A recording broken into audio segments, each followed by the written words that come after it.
Good morning बच्चों। तो last class में हम लोगों ने एटॉमिक मास के बारे में पढ़ना शुरू किया था। ठीक है, मैंने आप लोगों को कुछ बातें बताई थी एटॉमिक मास से रिलेटेड कि एटॉमिक मास किसे कहते हैं। ठीक है, और साथ में मैंने आपको कुछ एलिमेंट्स के एटॉमिक मास लिख के भी दिए थे। ठीक है, जैसे मैं बात करूं मैंने लिखा था हाइड्रोजन का एटॉमिक मास कितना होता है। हाइड्रोजन का एटॉमिक मास कितना होता है सर, 1 AMU। ठीक है, जैसे मैं बात करूं कि नाइट्रोजन का एटॉमिक मास कितना होता है तो सर आपने लिख के दिया था 14 AMU। सही बात है। ठीक है, मैंने आपको पूरी लिस्ट बना के दी थी 30 एलिमेंट्स तक, है ना, एटॉमिक मासेस की, वो आपको याद भी होनी चाहिए। ठीक है, तो इस तरह से मैंने आपको एटॉमिक मासेस लिख के दे दिए थे और मैंने बता दिया था एटॉमिक मास होता क्या है। देखो, वर्ड ही डिफाइन कर रहा है कि mass of an atom. Word क्या डिफाइन कर रहा है? Mass of an atom is atomic mass. बहुत सीधी सी बात है। ठीक है, लेकिन एक थोड़ी सी समस्या है। थोड़ी सी समस्या क्या? थोड़ी सी, बहुत छोटी सी समस्या है कि सर नाइट्रोजन का एटॉमिक मास आपने बोला 14 AMU। सही बात है सर, ये AMU का क्या मतलब है?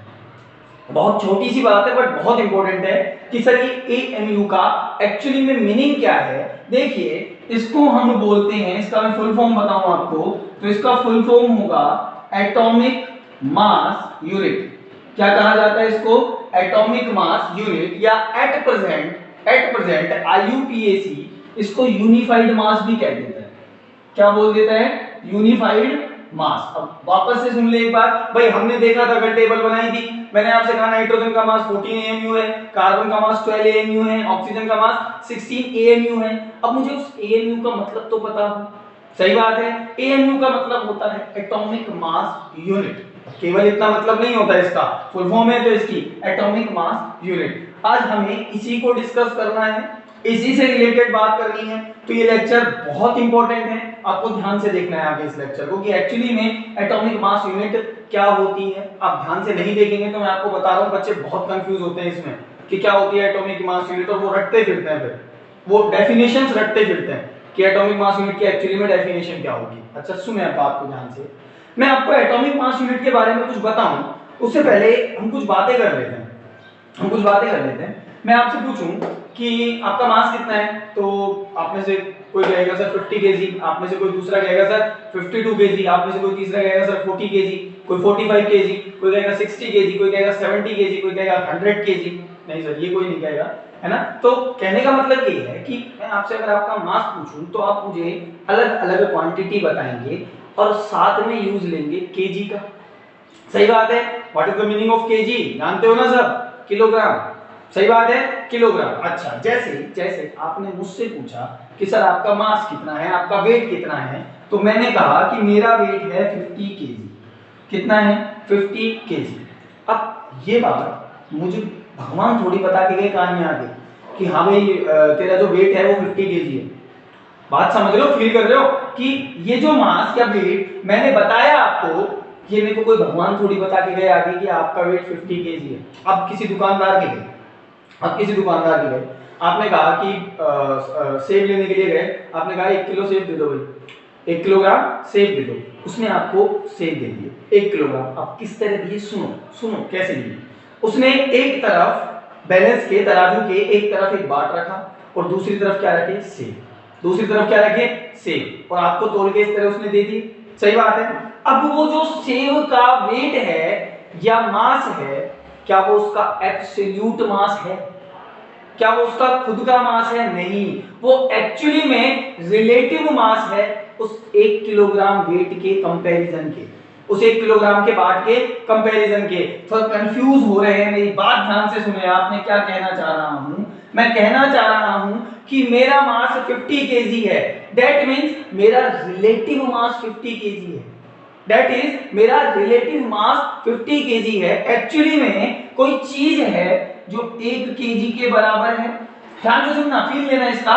कोई चीज है जो 1 केजी के बराबर है, उसके कंपैरिजन में मेरा वेट 50 टाइम्स ज्यादा है। दैट मींस मेरा वेट कितना है? 50 केजी। यानी कि ये जो मास है या वेट है, ये एक रिलेटिव क्वांटिटी है। कैसी क्वांटिटी है? रिलेटिव, जो कि किसी दूसरे के कंपैरिजन में रिलेट करके निकाली है। अब सर ये 1 केजी के कंपैरिजन में रिलेट करके निकाली। क्लियर हो रही है बात मेरी? तो सर 1 केजी भी तो कहीं से आया होगा, अरे भाई 1 kg भी तो कहीं से आया होगा, 1 kg कहां से आया? तो 1 kg हमने माना हुआ है। बहुत सारे साइंटिस्ट लोग आपस में बैठे, देखो बहुत सीधी सी बात है, बहुत सारे साइंटिस्ट लोग आपस में बैठे, उन्होंने कहा कि इस पर्टिकुलर चीज को 1 kg के इक्वल मान लेते हैं, इस पर्टिकुलर चीज को 1 kg के इक्वल मान लेते हैं, और हम उसको क्या पढ़ते आए फिर 1 kg। क्लियर हो रही है बात मेरी? जैसे ऐसा कहा जाता है कि अमेरिका का एक म्यूजियम है ना, शायद अमेरिका का एक म्यूजियम है, तो वहां पर एक प्लेटिनम का बाट रखा हुआ है। ऐसा माना जाता है कि उस बाट का वेट कितना माना गया?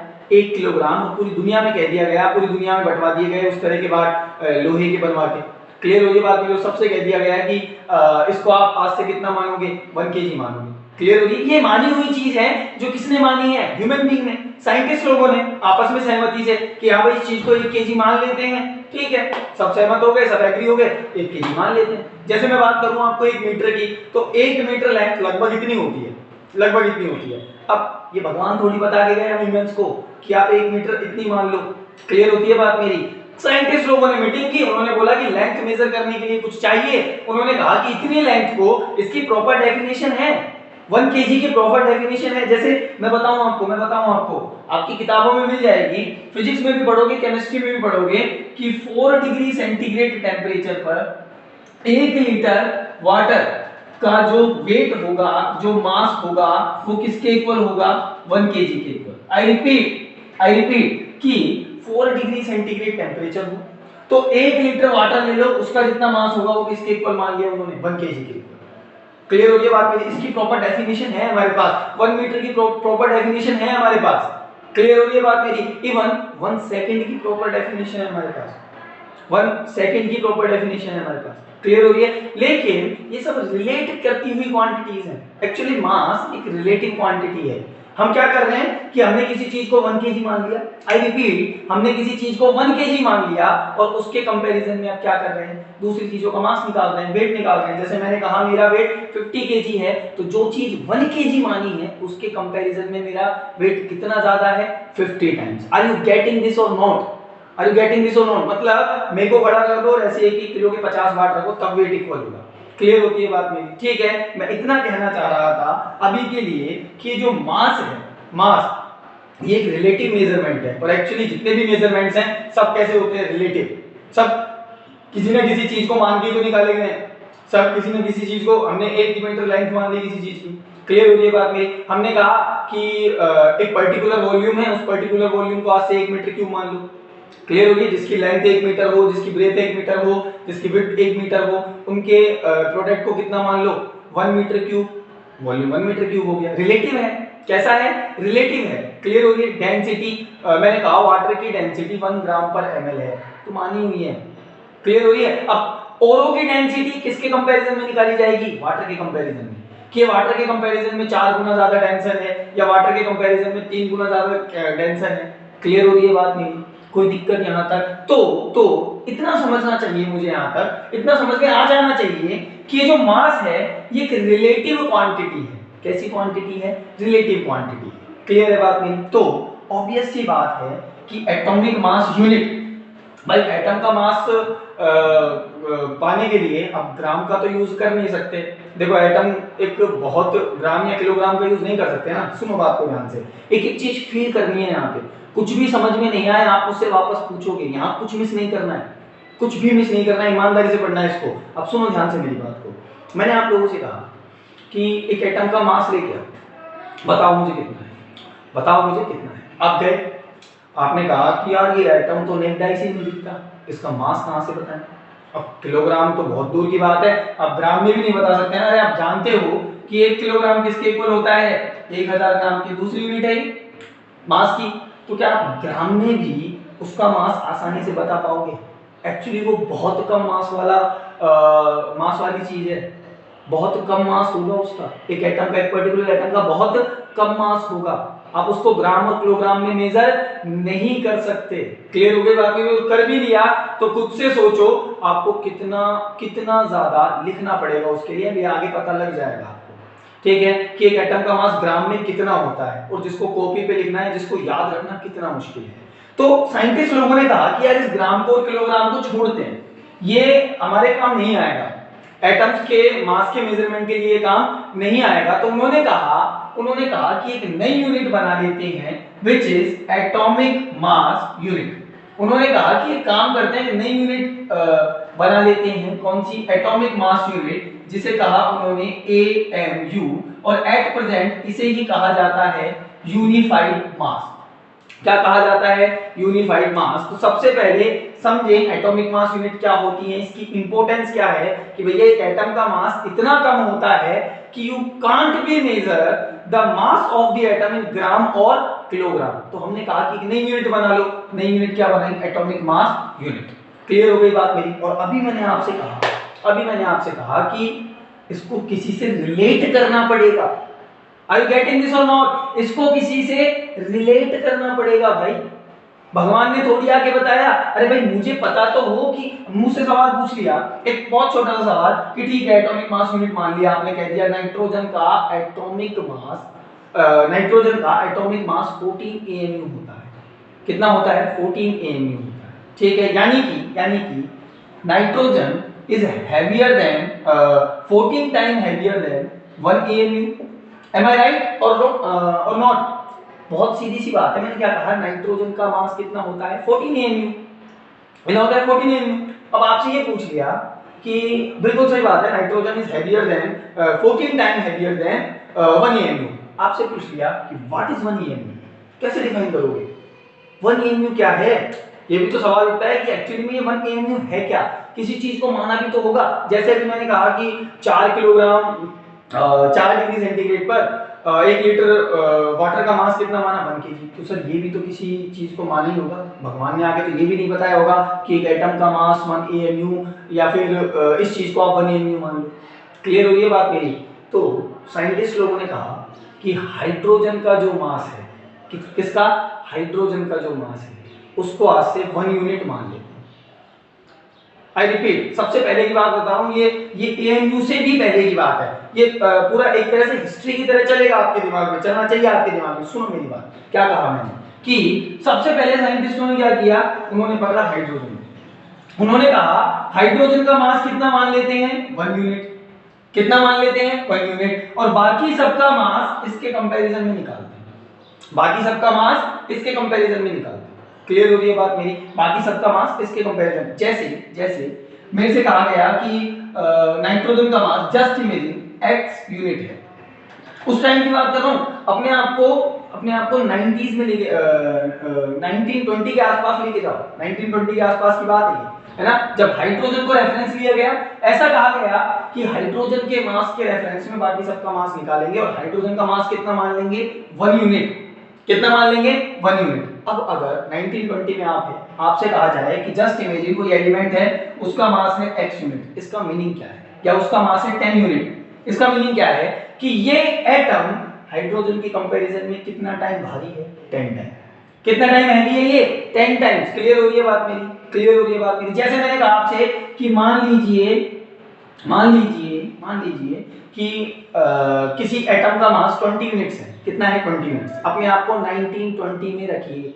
1920, 1922, 1925 के आसपास। आप तब के एरा में 100 साल पहले हैं आप। अभी 2020 में नहीं है आप। सुनिए मेरी बात को ध्यान से। आपसे कहा गया कि 20 यूनिट मास है किसी एटम का, तो आप क्या कहेंगे कि सर ये पर्टिकुलर एटम हाइड्रोजन के कंपैरिजन में कितना टाइम हैवी है? Sir 20 times heavy. कितना टाइम हैवी है? 20 टाइम्स हैवी। बोलो क्लियर होती है बात मेरी या नहीं? ठीक है, अच्छा।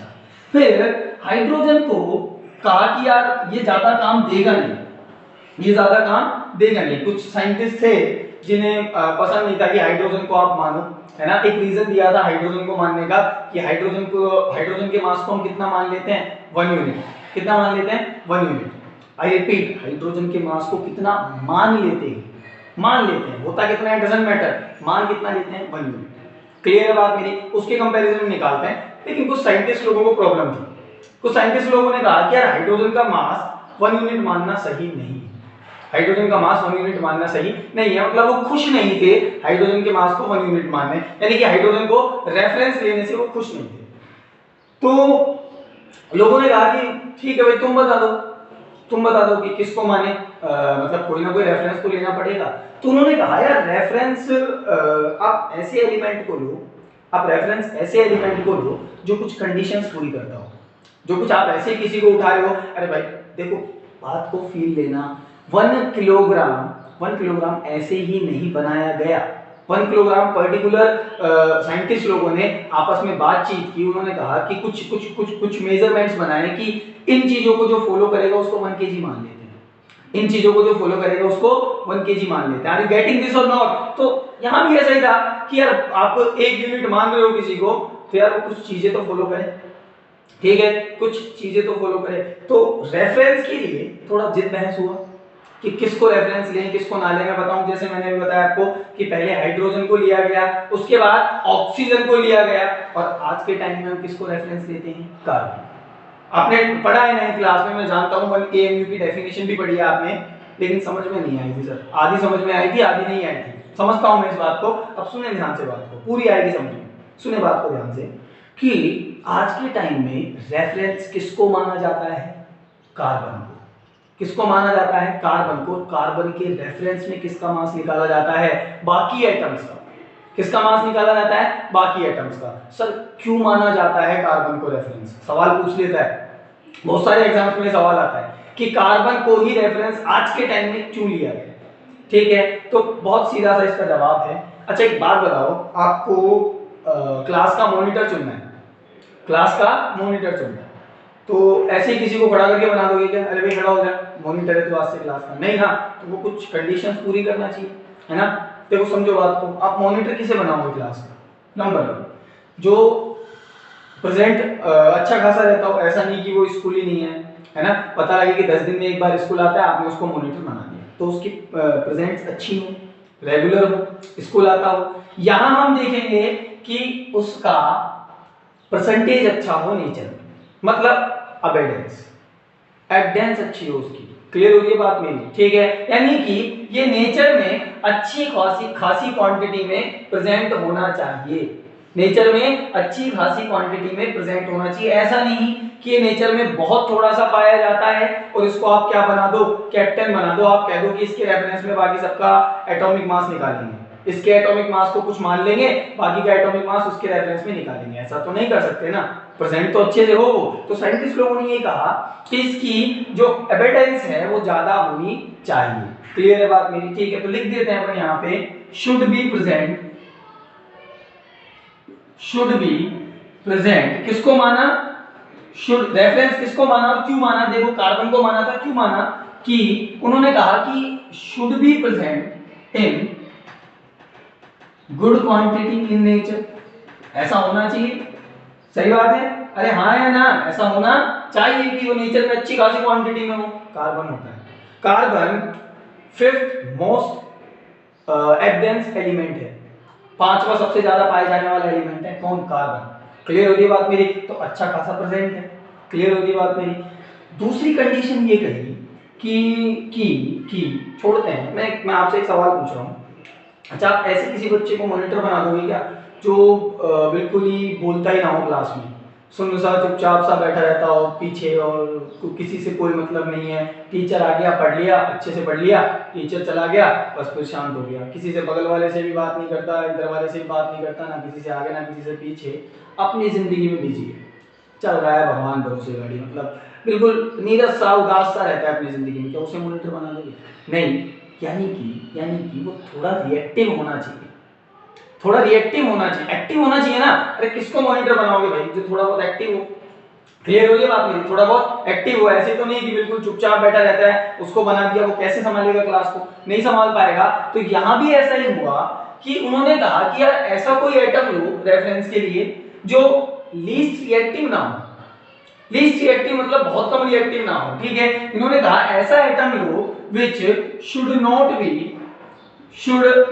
be लीस्ट रिएक्टिव, कि यार लीस्ट रिएक्टिव ना हो। क्लियर हो गई बात नहीं? अच्छा तो सर ऐसा भी तो नहीं होना चाहिए ना कि बिल्कुल ही ऐसा हो एक्टिव, क्लास में शैतानी करता घूमता हो, कभी इसके थप्पड़ मार दिया, कभी उसके थप्पड़ मार दिया, कभी उसको लात मार दी, कभी उसको घूसा मार दिया। सर ऐसा भी नहीं होना चाहिए मॉनिटर, तो ऐसा नहीं होना चाहिए कि इतना ज्यादा रिएक्टिव हो कि वो मॉनिटर बनने से पहले ही सबको पीट रहा है, मॉनिटर बनने से पहले सबको पीट रहा है, बाद में तो हमारा क्या करेगा वो मॉनिटर बनने के बाद। यानी कि सर ये मोस्ट रिएक्टिव भी नहीं होना चाहिए, मोस्ट रिएक्टिव भी ना हो। क्लियर हो रही है बात मेरी? अब ऑक्सीजन को नहीं लेने का मकसद यही था, ऑक्सीजन अच्छा खासा रिएक्टिव होता है। मैं बात करूं सोडियम की, मैं बात करूं लिथियम की, पोटेशियम की, ये बहुत रिएक्टिव होते हैं, तो आप इन्हें उस रेफरेंस के लिए काम में नहीं ले सकते। क्लियर हो रही है बात मेरी? ठीक है। अच्छा चौथी बात ये कही, अच्छा आपके मॉनिटर को ही देखते हैं, पकड़ते हैं, ऐसा कोई मॉनिटर बना दोगे क्या क्लास में जिसके भाई बहन भी पढ़ते हो? अब वो हो सकता है ना पक्षपात करे, भेदभाव करे, अपने भाई बहनों को बचा ले और आपको बिठवा दे, है ना? तो प्रोबेबिलिटी तो यही है कि सर मॉनिटर उसे भी नहीं बनाना चाहिए जिसका कोई भाई बहन क्लास में पढ़ रहा हो। यानी कि यहाँ भाई बहन कौन होगा? आइसोटॉप। यहाँ भाई बहन कौन होंगे भाई? Isotope. Isotopes are the atoms of similar element जिनका एटॉमिक नंबर सेम होता है और मास नंबर या एटॉमिक मास अलग अलग होता है। तो जिसके एटॉमिक मास, जिसके आइसोटॉप हो, उसको भी हमने कहा कि यार हमें नहीं लेना चाहिए, हमें जो है एज ए रेफरेंस नहीं लेना चाहिए। क्लियर होती है बात मेरी? तो देखा गया कि इन चार कंडीशंस को पूरी कौन कर रहा, और इन चारों कंडीशन को पूरी कर रहा था कार्बन। कौन कर रहा था? कार्बन। क्लियर होती है मेरी बात? इन चारों कंडीशंस को कौन पूरी कर रहा था? कार्बन। आप देख सकते हैं ये कार्बन 5th नंबर पे आता है एविडेंस में, 5वें नंबर पे सबसे ज्यादा पाए जाने वाला एलिमेंट है। दूसरा कि ये बहुत ज्यादा रिएक्टिव या बहुत कम रिएक्टिव नहीं है ना?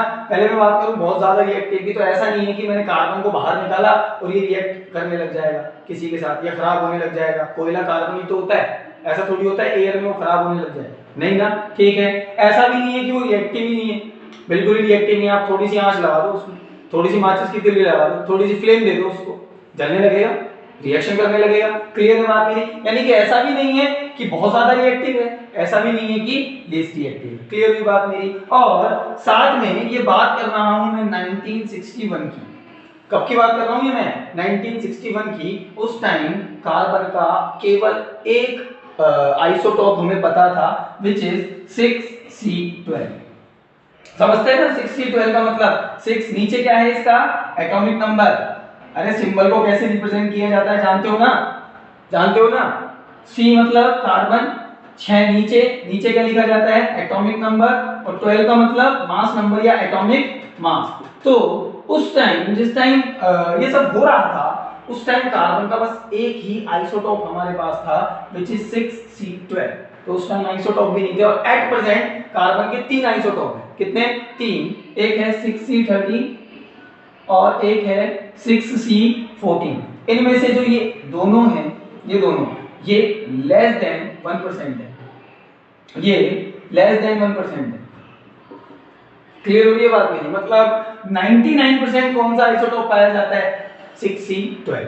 क्लियर है? ये दोनों मिलकर 1% भी नहीं पाए जाते। और इसकी तो बात ही छोड़ दो, ये तो रेडियो एक्टिव होता है। कैसा होता है? रेडियो एक्टिव एलिमेंट है ये। कौन सा? 6C14। हल दो बड़ा काम का एलिमेंट है 6C14। मैं बताऊं आपको, तो कार्बन का जो ये आइसोटोप है ना, ये कहाँ काम आता है?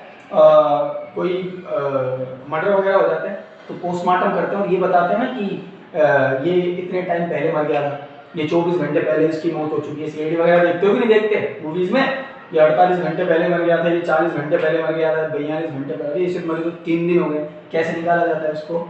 6C14 की हेल्प से।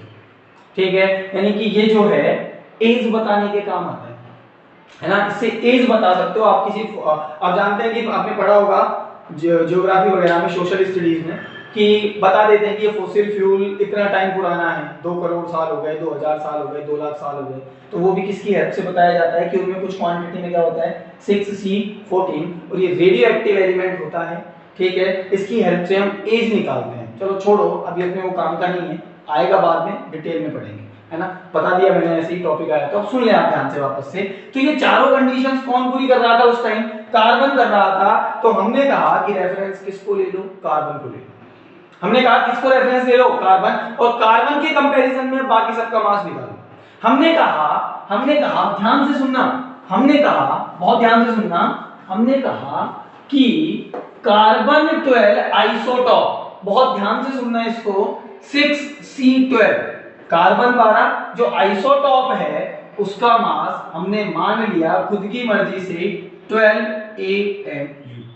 आई रिपीट 6C12 का मास ऑफ 6C12 एटम हमने अपनी मर्जी से कितना मान लिया 12 AMU, 12 atomic mass unit.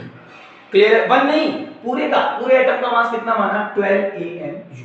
Clear हुई बात मेरी? अब आपसे पूछा जाए, फॉर्मूला लिख रहा हूं मैं यहाँ पे कि sir what is 1 AMU। 1 AMU कैसे निकालोगे? बोलो। अरे भाई मास ऑफ 6C12 एटम, ठीक है, डिवाइडेड बाय 12 AMU। सही बात है, ये किसके इक्वल हो जाएगा 1 AMU के। और आपने यही तो पढ़ा था, आपने डेफिनेशन पढ़ी थी एटॉमिक मास की या AMU की। आपने पढ़ा था कि कार्बन 12 आइसोटोप का 1/12 पार्ट, कौन सा पार्ट 1/12 पार्ट किसके इक्वल होता है 1 AMU के। आई रिपीट, आपने डेफिनेशन काफी बुक्स में पढ़ी होगी, इवन आपकी 9th क्लास की बुक उठा के देख लेना, उसमें आपने लिखा होगा नोट्स में या बुक्स में, आप देख सकते हो एनसीईआरटी में भी गिवन है 9th क्लास की में। क्या लिखा हुआ है कि एक कार्बन के आइसोटोप, कौन से आइसोटोप 6C12 के मास का 1/12 पार्ट क्या कहलाएगा 1 AMU। हमने डिफाइन किया किसको 1 AMU को। बोलो क्लियर होती है बात मेरी? अब मैं आपसे कहूं कि हाइड्रोजन का मास मैंने लिखा था कल कितना है 1 AMU। What does it mean? क्या मतलब है इसका मतलब है कि हाइड्रोजन कार्बन 12 आइसोटोप के कंपैरिजन में 12 टाइम्स कम होता है, 12 टाइम्स का मास कम होता है। जैसे मैं आपसे कहूं, सुनो, ध्यान से सुनो, जैसे मैं आपसे कहूं कि नाइट्रोजन का मास बताओ, किसका नाइट्रोजन का मास ऑफ नाइट्रोजन एटम। अब आप जानते हो अच्छे से कि 14 AMU होता है। कितना होता है 14 AMU। क्या मैं उसको ऐसा लिख सकता हूं will be equals to 14 into mass of 6C12 atom into 1/12। बोलो हाँ या ना? लिख सकता हूं भाई, जितना कार्बन के 12 एटम का या आइसोटोप का मास होगा, ठीक है, उसके 1/12 टाइम्स का 14 टाइम क्या होगा नाइट्रोजन एटम। या बहुत सिंपल वे में समझो, 1 AMU किसको माना, फिर से समझो बहुत सिंपल वे में 1 AMU किसको माना कि भैया कार्बन 12 जो आइसोटोप था,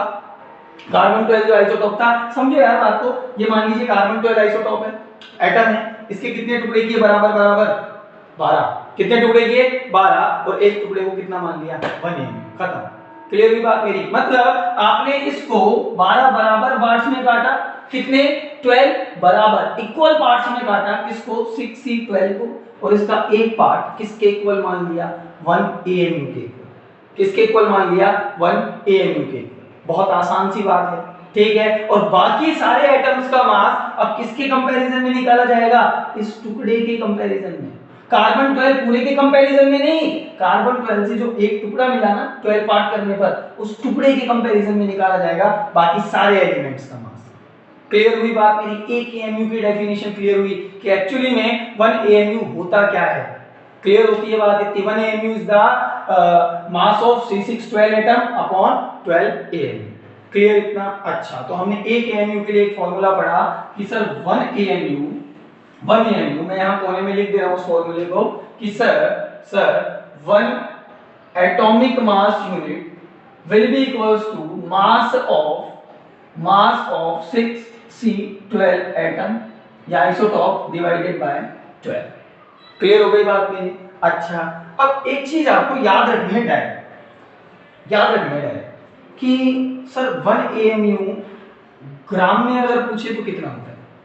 अगर आपसे पूछ ले कि 1 AMU का ग्राम में मास कितना होता है, तो आपको डायरेक्ट याद रखना है, डायरेक्ट। अगर ग्राम में मैं 1 AMU को निकालूं तो ये आता है 1.66 into 10 to the power -24 ग्राम। अगर मुझसे कोई पूछे 1 AMU ग्राम में किसके इक्वल होता है, भाई atomic mass unit is a different unit, ठीक है, और ग्राम तो हम जनरल यूज में लेते हैं मास के लिए, तो कितना आता है 1.66 into 10 to the power 24 -24 ग्राम। अब खुद से सोचो, क्या एटम का मास ग्राम में लिखना अच्छा लगता है? लगता क्या? कल मैंने आपको लिख के बताया कि हाइड्रोजन का जो मास है वो 1 AMU होता है। अब आप उसको ऐसे लिखते हैं कि 1.66 into 10 to the power -24 ग्राम होता है, आपको अच्छा लगता? ठीक है, जैसे मैंने आपको बताया कि ऑक्सीजन का मास 16 AMU होता है। कितना? 16 AMU। कितना होता है? 16 AMU। अब अगर आपको ग्राम में लिखना पड़ता तो आप कितना लिखते? 16 into 1.66 into 10 to the power -24 ग्राम। अच्छा लगता क्या? 10 to the power -24 का मतलब समझते हो? 0.000 कितनी जीरो? 24 जीरो। लास्ट में फिर क्या आएगा? 1। क्लियर हो गई बात? कितनी छोटी क्वांटिटी है, बार बार इसको बोलते, कॉपी पे लिखते, याद रखते, मुश्किल था कि नहीं था? मुश्किल था कि नहीं था? आपको लगभग सबको याद होगा, सबको याद होगा एट प्रेजेंट कि ऑक्सीजन का मास बिल्कुल सर 16 AMU होता है। लेकिन अगर मैं ये मास लिख के देता आपको ग्राम में तो क्या याद रहता? ये मास याद रहता? याद रखना मुश्किल था। क्लियर होती है बात मेरी? ठीक है, आपको केवल इतना याद रखना है अब कि 1 AMU किस इक्वल होगा? 1.66 into 10 to the power -24 gram, which is also equals to 1.66 into 10 to the power -27 kilogram. ये किसके इक्वल होगा? 1.66 into 10 to the power -27 kilogram. बेटा हर चीज का इंपॉर्टेंस है, जो चीज हमने केमिस्ट्री में की है उसका हर चीज का इंपॉर्टेंस है। हम एएमयू लेने का मकसद ही यही था कि हमें इतनी बड़ी क्वांटिटीज याद रखनी ना पड़े। हमें इतनी बड़ी क्वांटिटीज याद एक्चुअली में बहुत छोटी हैं, इतनी छोटी क्वांटिटीज याद रखनी ना पड़े कि ये नंबर याद रखने ना पड़े। इतने छोटे छोटे नंबर है 0.00000 इस तरह से, फिर कहीं जाके 1 आएगा लास्ट में। याद रखना बहुत मुश्किल काम है। तो हमने कहा कि यार दूसरी यूनिट बनानी पड़ेगी, ग्राम या किलोग्राम से काम नहीं चलेगा, तो हमने किसको बनाया? AMU को। क्लियर होती है बात मेरी? तो AMU का इंपॉर्टेंस आप लोगों को समझ में आया? ठीक है, इसके आगे की बात हम करेंगे कल के लेक्चर में। ठीक है, उसमें हम क्या डिस्कस करेंगे? हम सबसे पहले पढ़ेंगे मॉलिक्यूलर मास। क्या पढ़ेंगे? Molecular mass. और फिर उसके बाद हम पढ़ेंगे मोलर मास। ठीक है, जानते होंगे आप थोड़ा बहुत मॉलिक्यूलर मास के बारे में, थोड़ा बहुत आप जानते होंगे मोलर मास के बारे में। ठीक है, फिर भी हम दोबारा से रिपीट करेंगे इसको। आप एक बार किसी भी बुक में से मोलर मास के बारे में थोड़ा सा पढ़ के आए, और एक्चुअली में मोलर मास के बारे में भी नहीं तो मोल के बारे में थोड़ा सा पढ़ के आए कि मोल का मतलब क्या होता है। ठीक है, इसको हम देखेंगे कल। पढ़ाई करें, इनके PDF नोट मैं आपको भेज दूंगा, PDF नोट्स में। ठीक है, थैंक यू।